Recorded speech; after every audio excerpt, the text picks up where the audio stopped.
Hello YouTube, I hope you're all well. The film that I will be reviewing today is The Terminator.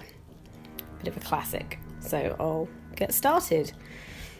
So James Cameron's 1984 film The Terminator stars Arnold Schwarzenegger. And I always think that, for me anyway, this is the film that Arnold Schwarzenegger is actually most known for. I think it's just synonymous with him, really. I've actually never taken it particularly seriously as a film. I didn't really know anything about it, apart from the fact that it's been described by many as a total classic.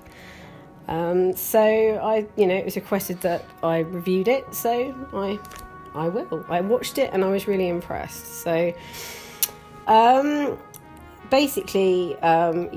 I said, loads of people have told me it was a great film and a bit of a cult classic. Actually, I'm going to digress here, but when I was online dating a long time ago, this man messaged me and I had a look at his profile and he had loads of Terminator memorabilia. He dressed himself up as a Terminator.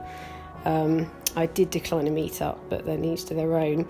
Anyway, so the Terminator is a time-travelling cyborg assassin, which is basically part organic, part robot, and it's sent back in time from 2029 to 1984 to murder Linda Hamilton's character Sarah Connor. The reason for this is that her son will be the humanity's saviour or emancipator against the machines. We see these flashbacks about, we're shown a dystopian future where the machines are rising up against humanity. And Schwarzenegger's Terminator is actually not alone, though, as a soldier is also sent back to 1984 from 2029 to protect Sarah Connor.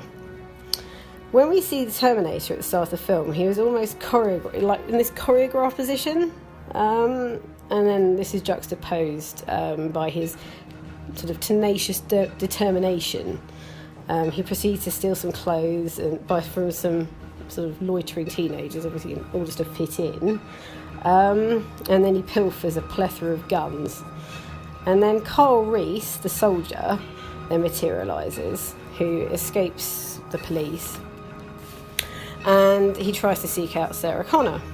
Now, the Terminator knows he must destroy her, yet he doesn't know at this stage what she looks like, and he systematically goes about killing every Sarah Connor in LA, where this is actually based.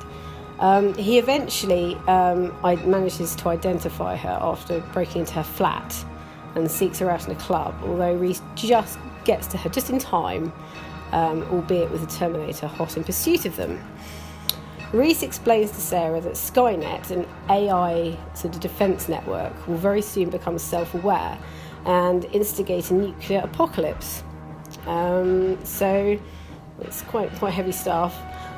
John, Sarah's future prodigal son, will be some sort of personification of a panacea, leading to a resistance movement against Skynet. Skynet had sent the Terminator back to 1984, and basically, the Terminator was sent back in time to kill Sarah Connor so that John Connor will never be born, basically.